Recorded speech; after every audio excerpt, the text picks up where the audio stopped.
एक गांव था जिसका नाम था सुंदरपुर। बड़ा ही शांत और सुंदर। ऊंचे पहाड़ बादलों से बातें करते थे और गांव के बीच से बहती हुई नदी मानो कोई गीत गा रही हो। यहाँ की हवा में एक ताजगी थी, एक अपनापन था। लेकिन दोस्तों, कहते हैं ना कि चिराग के नीचे ही अंधेरा होता है। इसी खूबसूरत गांव की एक टूटी फूटी बस्ती में रहता था मोहन, जिसकी जिंदगी इस गांव की सुंदरता से बिल्कुल अलग थी। उसकी जिंदगी में न शांति थी न सुंदरता थी, तो बस बेबसी, गरीबी और कभी ना खत्म होने वाला संघर्ष। मोहन गांव के सबसे अमीर और कंजूस सेठ लाला करोड़ीमल की दुकान पर मजदूरी करता था। दिन भर भारी बोरियां उठाना, दुकान की सफाई करना, और बदले में क्या मिलता? सेठ की गालियां और चंद सिक्कों की खनक, जो 2 वक्त की रोटी के लिए भी कम थी। मोहन 50 किलो की चावल की बोरी अपनी पीठ पर लादकर दुकान के अंदर ला रहा है। उसके पैर कांप रहे हैं। तभी उसके हाथ से एक दाल का पैकेट गिर जाता है। अरे ओ कामचोर, तेरी आंखों में मोतियाबिंद उतर आया है क्या? दिखाई नहीं देता? अभी कल ही 100 रुपए की चीनी गिरा दी थी और आज ये दाल? तुझे काम पर रखा है या मेरा दिवाला निकालने के लिए? हराम की रोटी तोड़ना जानता है बस।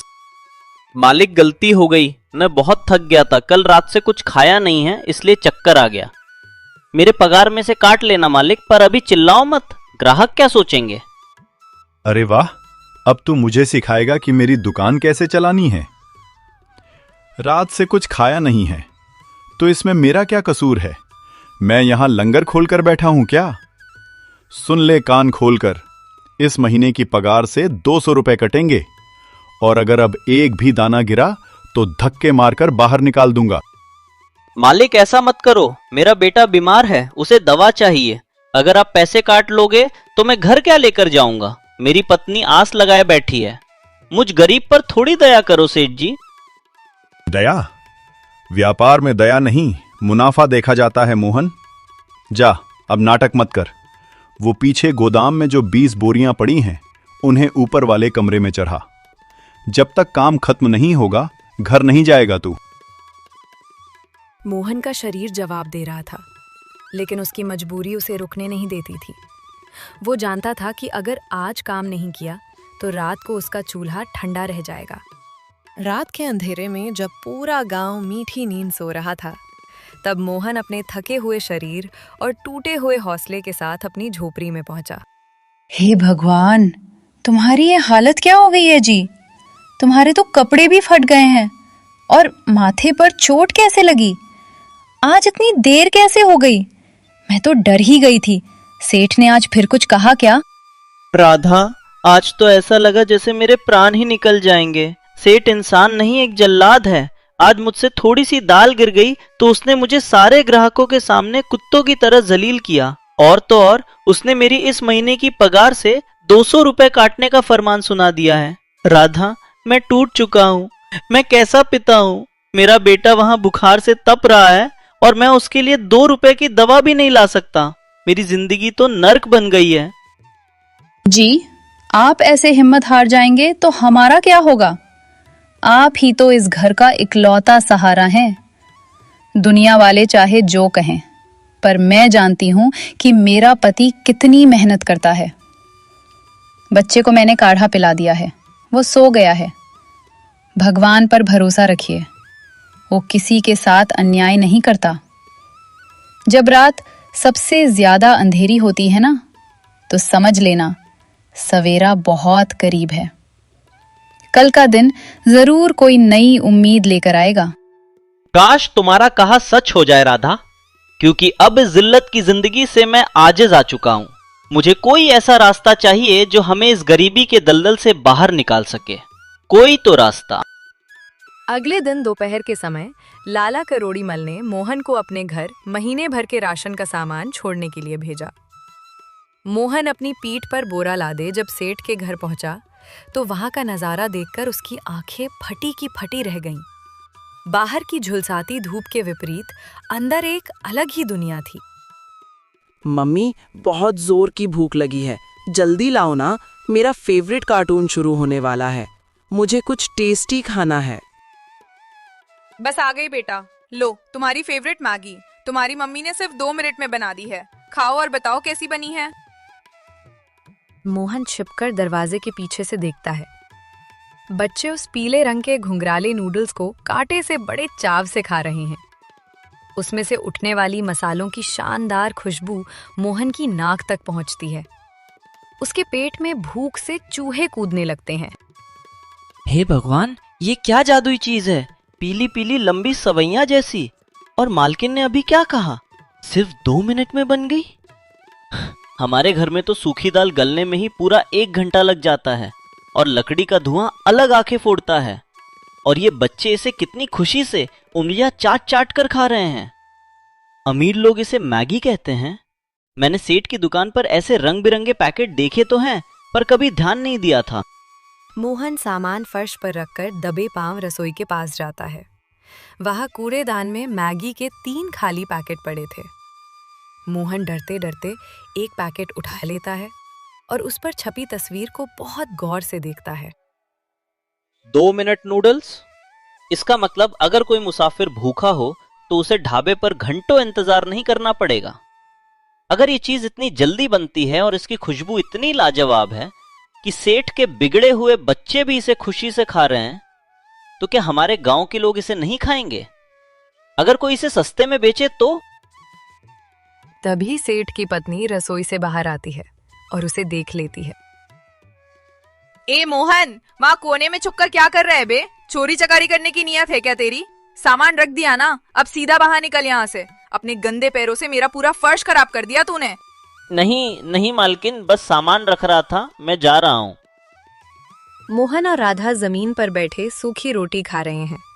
मोहन ख्यालों में खोया है। राधा, आज मैंने सेठ के घर एक अजीब और जादुई चीज देखी। उसे मैगी कहते हैं। बस गर्म पानी में डालो, मसाला डालो और 2 मिनट में तैयार। न आटा गूंथने का झंझट, न रोटियां बेलने की मेहनत। 2 मिनट में खाना? तुम मजाक कर रहे हो क्या जी?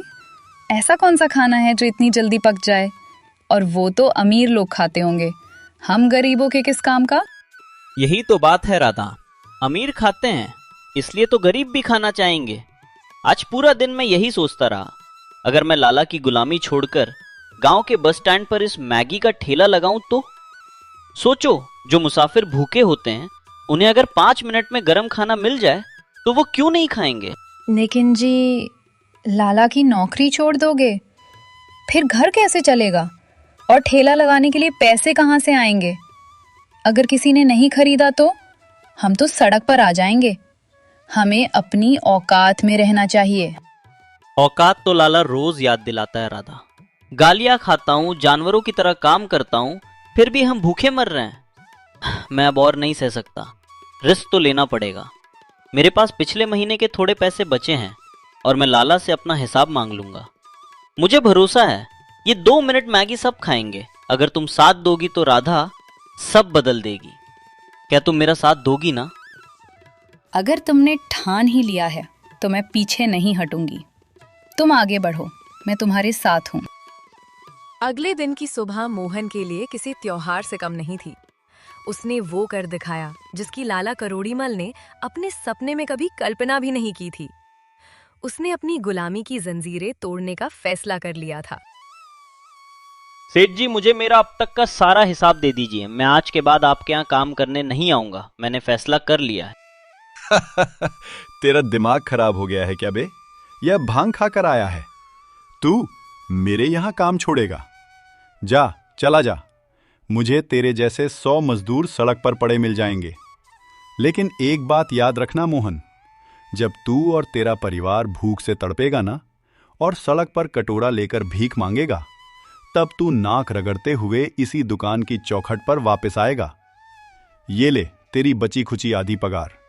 बाकी पैसे मैंने तेरे रोज के नुकसान के लिए काट लिए हैं। निकल जा मेरी नजरों के सामने से।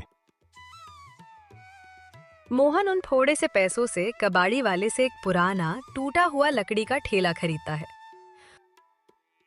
वो और राधा रात भर जाकर उसे रंगते हैं। अगले दिन सुबह पास की एक दुकान से 20 पैकेट मैगी के खरीद लेता है। उसने ठेले के सामने एक सुंदर सा बोर्ड लगाया जिस पे लिखा था मोहन का मैगी पॉइंट, सिर्फ 2 मिनट में स्वाद का जादू। सुबह का समय है। मोहन ठेले पर पूरी तैयारी के साथ खड़ा है।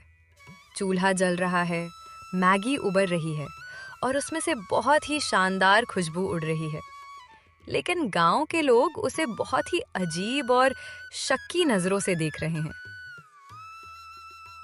अरे भाई रामू, ये देख, ये मोहन लाला की नौकरी छोड़कर यहाँ क्या पका रहा है?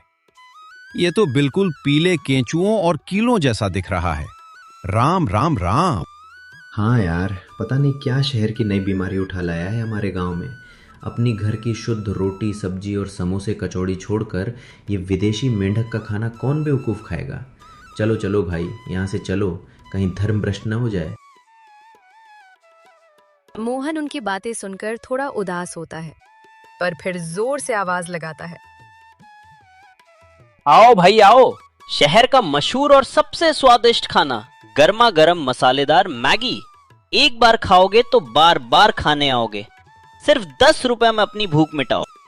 मोहन आवाज लगाता रहा, लेकिन सुबह से दोपहर और दोपहर से शाम हो गई। एक भी ग्राहक उसके ठेले पर नहीं आया। कोई उसे पागल कहता तो कोई उसका मजाक उड़ाता। उसकी बनाई हुई मैगी बर्तन में ठंडी होकर खराब हो गई। मोहन थक कर और निराश होकर सड़क पर बैठ गया। उसके आंसू छलक पड़े। हे भगवान, क्या राधा ने सही कहा था?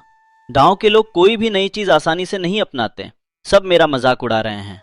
आज मेरी पूरी कमाई डूब गई। क्या मैंने नौकरी छोड़कर अपने पैरों पर कुल्हाड़ी मार ली है? कल मैं राधा और बच्चों को क्या मुंह दिखाऊंगा? तभी मोहन को एक विचार आता है। उसने सालों से गांव वालों को देखा था। उसे पता था कि गांव के लोग मेले में मुफ्त की चीज के पीछे कैसे भागते हैं। उसे पता था कि बस एक बार किसी भी तरह ये स्वाद लोगों की जुबान पर लगना चाहिए। रोने से कुछ नहीं होगा मोहन। अगर ये लोग नया खाना समझकर पैसे खर्च करने से डर रहे हैं तो मुझे इनका ये डर निकालना होगा। मुझे इन्हें इसका स्वाद चखाना होगा, चाहे मुझे अपनी जेब से ही क्यों ना खिलाना पड़े। अगली सुबह का सूरज मोहन के लिए एक नई उम्मीद की किरण लेकर आया था। कल की मायूसी को पीछे छोड़कर आज मोहन सुबह सुबह ही गांव के मुख्य चौपाल पर अपना ठेला लेकर पहुंच गया। उसने ठान लिया था कि आज वो हार नहीं मानेगा। सुनो सुनो सुनो मेरे गांव वालों, खेत जाने वाले किसान भाइयों और स्कूल जाने वाले बच्चों, आ जाओ। आज तुम्हारे अपने मोहन मैगी वाले के ठेले पर अगले सिर्फ 1 घंटे के लिए शहर की सबसे मशहूर और स्वादिष्ट मैगी बिल्कुल मुफ्त मिल रही है। हाँ, आपने बिल्कुल सही सुना, एक भी पैसा नहीं लगेगा। अपनी जेब में हाथ मत डालो, बस अपना हाथ आगे बढ़ाओ और इस नए स्वाद का मजा लो। आ जाओ बच्चों, आ जाओ काका। मुफ्त का खाना, वो भी बिना किसी शर्त के। ये सुनकर गांव वालों के कान खड़े हो गए। जो लोग कल दूर से मजाक उड़ा रहे थे वो भी मुफ्त का नाम सुनकर और हवा में तैरती उस लाजवाब खुशबू से खिंचे चले आए। अरे हटो भाई, मुफ्त का मिल रहा है तो चक्कर देखने में क्या हर्ज है। लाओ ए मोहन भाई, पहली प्लेट मेरी लगा। देखें तो सही, तूने ये कौन सा नया विदेशी खाना बनाना सीखा है? अरे बाप रे बाप भाई, ये क्या गजब चीज़ है। उफ, क्या स्वाद है। एकदम स्वादिष्ट, नमकीन और चटपटा, और वो भी इतना गरम। कसम से ऐसा स्वाद तो मैंने अपनी ज़िंदगी में कभी नहीं खाया। मज़ा आ गया मोहन भाई। ये ले 10 रुपए, 1 प्लेट और लगा मेरे लिए। अरे नहीं रामू भाई, मैंने कहा ना 8 से 9 बजे तक सब मुफ्त है। आज सिर्फ स्वाद का मजा लो, पैसे कल दे देना। रामू की ऐसी जबरदस्त प्रतिक्रिया देखकर और उस खुशबू को महसूस करके वहां खड़ी पूरी भीड़ बेकाबू हो गई। बच्चे, बूढ़े, खेत जाते किसान सब ठेले पर टूट पड़े। मोहन की वो 1 घंटे वाली तरकीब पूरी तरह से काम कर गई। लोग शुरुआत में सिर्फ मुफ्त के लालच में आए थे, लेकिन देखते ही देखते सिर्फ 45 मिनट में मोहन के ठेले का सारा सामान और मैगी के पैकेट खत्म हो गए। लोग अपनी उंगलियां और कटोरियां चाटते रह गए। जिसने भी खाया वो मोहन की तारीफ करते नहीं थक रहा था। बस उस एक दिन के बाद मोहन की किस्मत पूरी तरह बदल गई। अगले दिन से गांव वाले रोज खुशी खुशी पैसे देकर उसकी 2 मिनट मैगी खाने आने लगे। रोज ठेले पर ग्राहकों की भीड़ बढ़ती गई और मोहन की कमाई भी बहुत अच्छी होने लगी।